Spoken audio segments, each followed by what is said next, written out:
Imagine a lucky strike that turns deadly, a desperate gamble for survival that threatens to poison an entire river.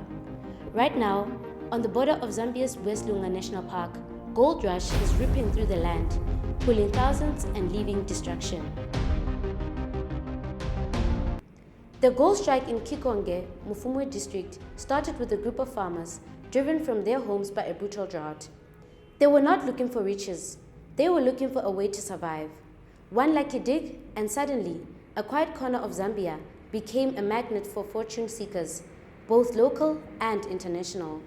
The pits and trenches are everywhere. Women, the young and old, are all here scavenging for gold. Why should we care about a gold rush hundreds of kilometers away, you would ask? Because this is not an isolated incident. It is an example of how poverty, climate change, and the desperate search for resources are creating a new flashpoint across Africa.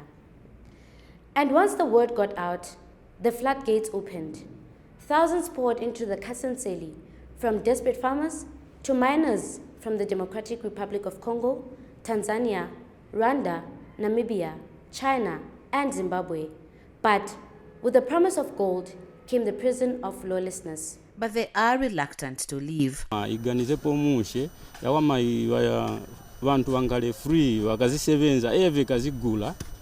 are going to ensure that we engage the president so that we remove those police, because those police are not genuine police.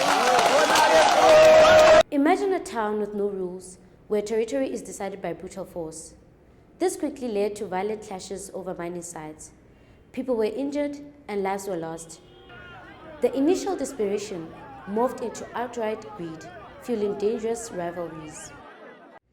But the human cost wasn't the only tragedy. The environment began to pay a horrifying price. The West Lunga National Park, a vital ecosystem, was directly impacted. Forests were cleared, leaving the land exposed and vulnerable. And despite all this chaos, who is actually benefiting? Very little of this gold stays in Zambia.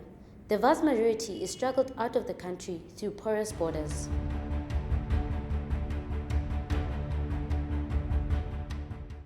This means the Zambian government loses out on a critical revenue that could be used to build infrastructure. It is a massive economic leak, enriching criminal networks and foreign buyers, while leaving Zambia with the environmental cleanup and social instability.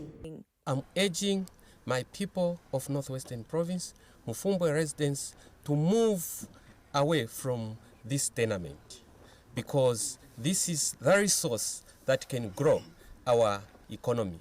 Zambia's government is trying to regain control, formalizing the mining sector and encouraging cooperatives. Mr. Muimbu has revealed that 20 vehicles, 100 detectors machine, and 5 guns, among others, have been confiscated from the miners.